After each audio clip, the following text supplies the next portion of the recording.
was with the occupation of the Falls Road that the nationalist population began to see the British Army clearly as the enemy, not as a neutral police force. It was also the beginning of what has since become the longest war in the history of English-Irish conflict.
Shortly after the Falls Road occupation, guerrilla war started, but it was a new kind of war.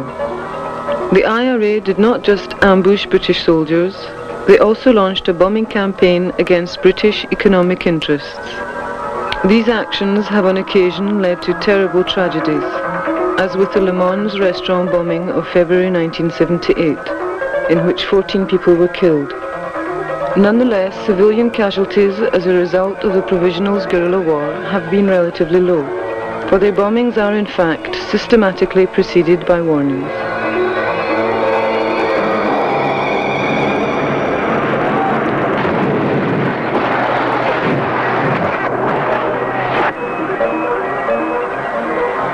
By August 1971, the number of monthly bombings had risen to over 90.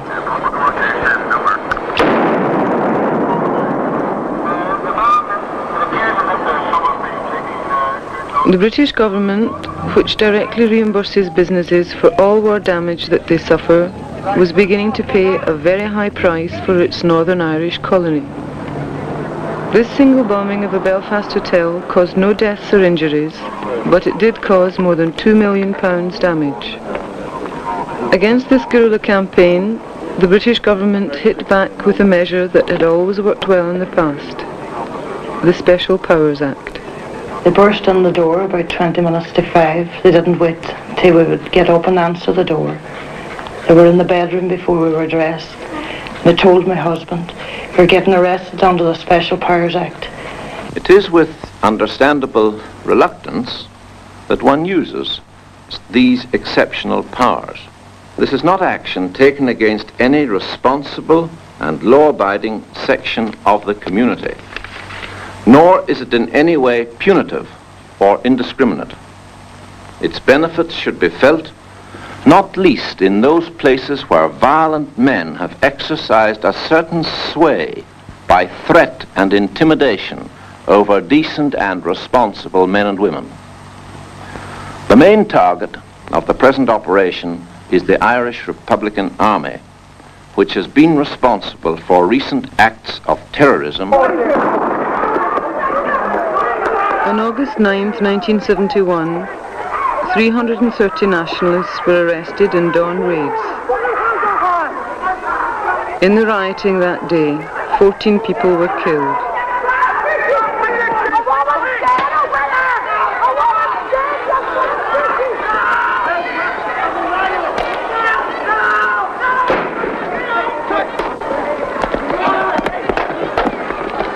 Wilfred!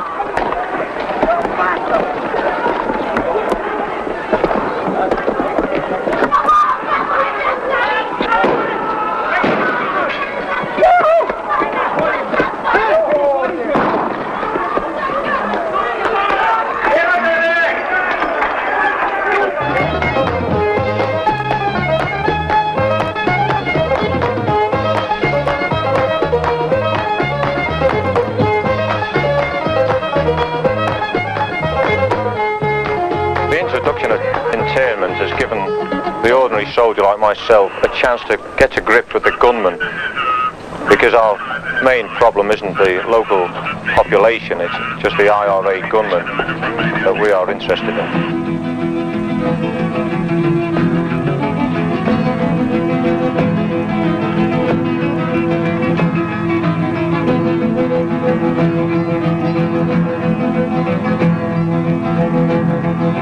Through the little streets of Belfast in the dark of early morn, British soldiers came marauding, wrecking little homes with scorn. Heedless of the crying children, dragging fathers from their beds, beaten sons while helpless mothers watched the blood flow from their heads. Armored cars and tanks and guns came to take away our sons. Every man will stand behind the man behind the wire. Not for them a judge or jury, nor indeed a crime at all. Being Irish means they're guilty, so we're guilty one and all.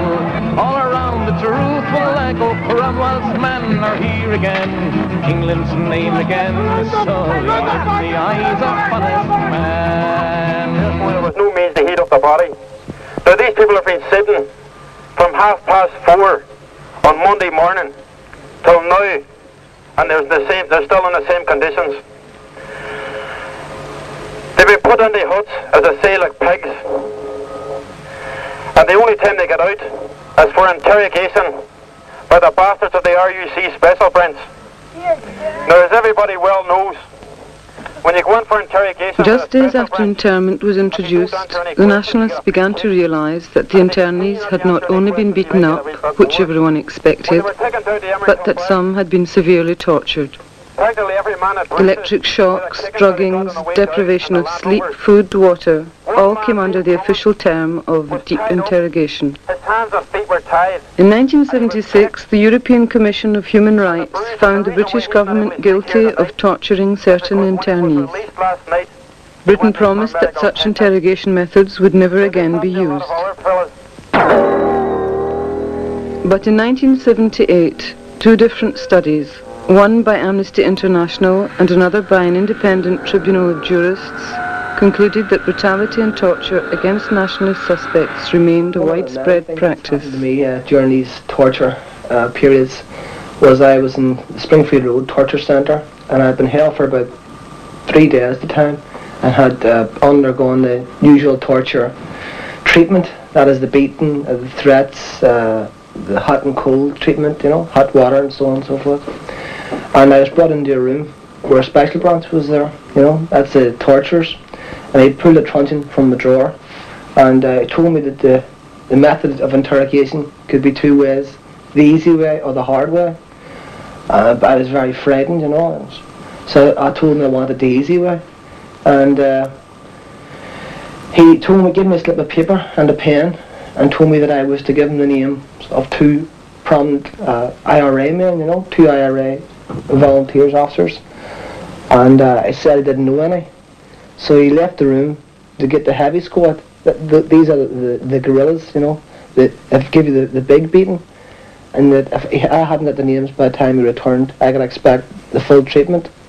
So he went away, you know, and I was pissed off at this, you know, and came back, and do you know any names?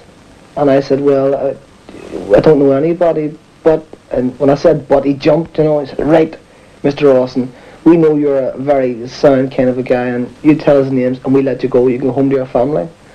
So I says, well, the names I know are Daithí O'Connell and Joe Cahill, you know, whose names were on TV every night, and this he went fucking mad, you know, and dragged me from the room back into the cell. But these are one of the many stories that have happened, you know. This is the humorous side of interrogation. You know, the other side is that 2 streets from here, last week, a boy of 19 was arrested and was beaten to death by the special branch and by the British soldiers. This is a general practice. Either beat you to death or near to death, you know, and this is what it's all about.